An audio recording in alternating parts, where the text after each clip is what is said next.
നമ്മൾ അടുത്ത് പഠിക്കാൻ പോകുന്നത് ദ മാഗ്നറ്റിക് ഫീൽഡ് ലൈൻസിനെ കുറിച്ചാണ്. The magnetic field lines. അപ്പോൾ നമ്മൾ ഒരു മാഗ്നറ്റ് നമുക്ക് എടുത്തു നോക്കാം. ആ മാഗ്നറ്റാണ് ഞാൻ ഇപ്പോൾ വരയ്ക്കാൻ പോകുന്നത്. ഈ മാഗ്നറ്റ് എന്തുണ്ട്? അതിനൊരു നോർത്ത് പോളും ഒരു സൗത്ത് പോളും ഉണ്ട്. അപ്പോൾ നോർത്ത് പോളാണ് ഞാനിവിടെ കാണിക്കുന്നത്, ഇത് സൗത്ത് പോളാണ്. അപ്പോൾ ഇത്തരത്തിലുള്ള മാഗ്നറ്റ് എടുത്തു കഴിഞ്ഞാൽ ഇതിന് എന്തുണ്ട്? നോർത്ത് പോളിൽ നിന്ന് ഫീൽഡ് ഒറിജിനേറ്റ് ചെയ്യും. അപ്പോൾ നോക്കുകയാണെങ്കിൽ നോർത്ത് പോളിൽ നിന്ന് ഫീൽഡ് ഒറിജിനേറ്റ് ചെയ്ത് സൗത്ത് പോൾ വന്ന് അവസാനിക്കും.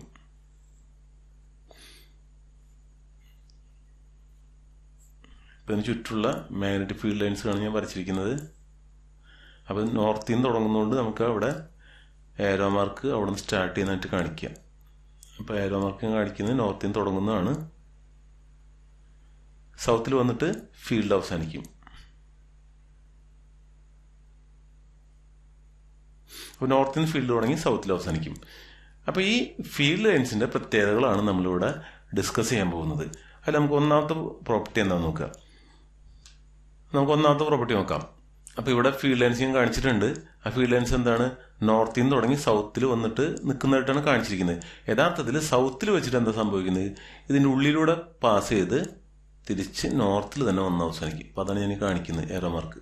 ഇപ്പോൾ ഗ്രീൻ കളർ കാണിച്ചിരിക്കുന്നത് പുറത്ത്, യെല്ലോ കളർ കാണിച്ചിരിക്കുന്നത് നോർത്തിൽ നിന്ന് ഫീൽഡ് തുടങ്ങി സൗത്തിൽ അവസാനിക്കുന്നു. അത് ഇൻസൈഡ് ദ മാഗ്നറ്റ് വരുമ്പോൾ എന്ത് പറ്റും? സൗത്ത് ടു നോർത്താണ്.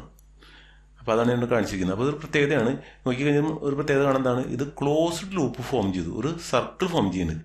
അപ്പോൾ നമ്മൾ ഇനിയിപ്പോൾ ഈ ലൈൻ എടുക്കുക, ഈ ലൈനിൻ്റെ കേസ് എടുക്കുകയാണെങ്കിൽ ഇവിടെ വന്ന് തിരിച്ചെന്ത് പറ്റും? അത് ഉള്ളിൽ കൂടെ പോയിട്ട് തിരിച്ച് കംപ്ലീറ്റ് ചെയ്യും. അപ്പോൾ ഈ ഒരു ഭാഗം എടുക്കുകയാണെങ്കിൽ നിങ്ങൾക്ക് നോക്കിയാൽ മനസ്സിലാവും എന്താണ് അത് ക്ലോസ്ഡ് ലൂപ്പ് ഫോം ചെയ്യുന്നതെന്ന് മനസ്സിലാക്കാൻ പറ്റും. അപ്പോൾ ഞാനതൊരു വേറെ കളറിലുകൊണ്ട് കാണിക്കുകയാണ്. അത് ഇവിടെ നിന്ന് തുടങ്ങി ഇങ്ങനെ പോയി തിരിച്ച് സൗത്തിലെത്തി, സൗത്തിൽ നിന്ന് പിന്നെ എന്ത് പറ്റും? നോർത്തിലേക്ക് വന്ന് ഒരു സർക്കിൾ ഫോം ചെയ്യുന്നുണ്ട്, ഒരു ലൂപ്പ് ഫോം ചെയ്യുന്നുണ്ട്. അപ്പോൾ ഇതെന്ത് ഫോം ചെയ്യുന്നുണ്ട്? ലൂപ്പ്, മാഗ്നറ്റിക് ഫീൽഡ് ലൈനുകൾ ലൂപ്പ് ഫോം ചെയ്യും. ഇതൊരു എൻ്റെ പ്രത്യേകതയാണ്. നമുക്ക് അടുത്ത പ്രത്യേകതകൾ നോക്കാം. ഇപ്പം നോക്കിയപ്പോൾ ഒരു കർവ് നിങ്ങൾക്ക് മനസ്സിലായല്ലോ. ഇപ്പോൾ ഈ കർവിൻ്റെ ഇവിടുത്തെ ടാൻജൻറ്റ് കണ്ടാൽ, അപ്പോൾ ഞാൻ ടാൻജൻറ്റാണ് വരയ്ക്കുന്നത്. ആ ടാൻജൻറ്റ് ഈ പോയിന്റിലെ ടാൻജൻറ്റാണ് ഈ കാണിച്ചിരിക്കുന്നത്. ഈ ടാൻജൻറ്റ് കണ്ടു കഴിഞ്ഞാൽ ഈ പോയിന്റ് എന്ന് പറഞ്ഞാൽ നമുക്കൊരു കളർ കൊടുക്കാം. ഈ പോയിന്റിലെ ഡയറക്ഷൻ ഓഫ് മാഗ്നറ്റിക് ഫീൽഡ് കാണണമെങ്കിൽ അവിടുത്തെ ടാൻജൻറ്റ് ഉണ്ടാകും. ഇപ്പോൾ ടാൻജൻറ്റ് ഡയറക്ഷൻ നോക്കിയാൽ നിങ്ങൾക്ക് മനസ്സിലാവും. ആ ഡയറക്ഷൻ എന്ന് പറയുന്നത് ഇങ്ങനെയാണ് നിൽക്കുന്നത്.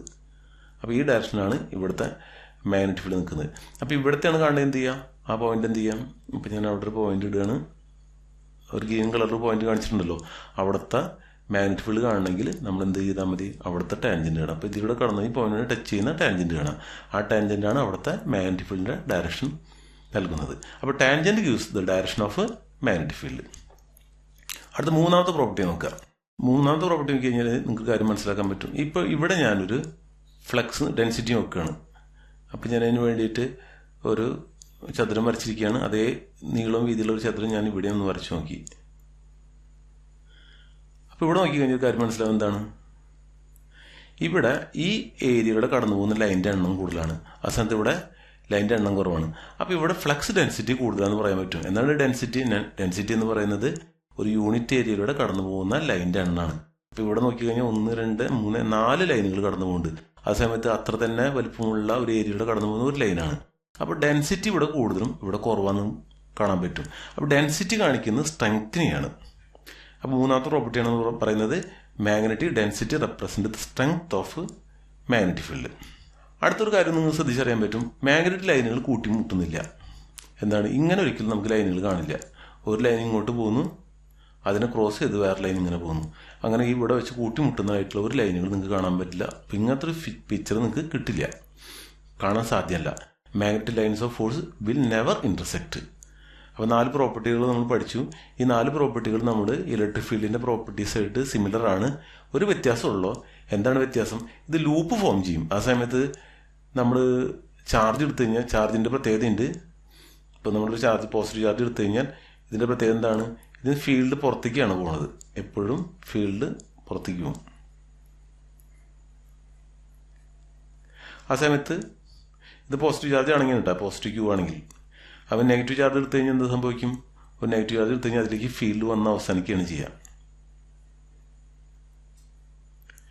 ഇത് തമ്മിൽ വ്യത്യാസം, ഇതൊരു ക്ലോസ്ഡ് ലൂപ്പ് ഫോം ചെയ്യുന്നുണ്ട്. ഇതിലെങ്ങനെയാണ് പുറത്തേക്ക് പോകുന്നത് മാത്രമേ ഉള്ളൂ, ഇതെന്താണ് ഉള്ളിലേക്ക് വരുന്നുള്ളൂ. പക്ഷെ മാഗ്നറ്റ് എടുത്തു കഴിഞ്ഞാൽ അത് എപ്പോഴും ഫീൽഡ് ക്ലോസ്ഡ് ലൂപ്സ് ഫോം ചെയ്യും. പിന്നെയുള്ള പ്രോപ്പർട്ടികളൊക്കെ തന്നെ സിമിലർ പ്രോപ്പർട്ടികളാണ്. അതുകൊണ്ട് ഈ പ്രോപ്പർട്ടി നിങ്ങൾ ചാർജിൻ്റെ ഇലക്ട്രിക് ഫീൽഡിൻ്റെ പ്രോപ്പർട്ടി പഠിച്ചാൽ ആ പ്രോപ്പർട്ടി തന്നെ നിങ്ങൾക്ക് ഇവിടെ കൊടുക്കാം. അത് സിമിലർ ആണ്, പക്ഷെ ഒരു വ്യത്യാസമുണ്ട്. ഇവിടെ ക്ലോസ്ഡ് ലൂപ്പ് ഫോം ചെയ്യുന്നു, ഫീൽഡ് ലൈനുകൾ ക്ലോസ്ഡ് ലൂപ്പ് ഫോം ചെയ്യുന്നു എന്നുള്ളൊരു വ്യത്യാസം മാത്രമേ ഉള്ളൂ. ഇവിടെ അങ്ങനെ ക്ലോസ്ഡ് ലൂപ്പ് ഫോം ചെയ്യുന്നില്ല.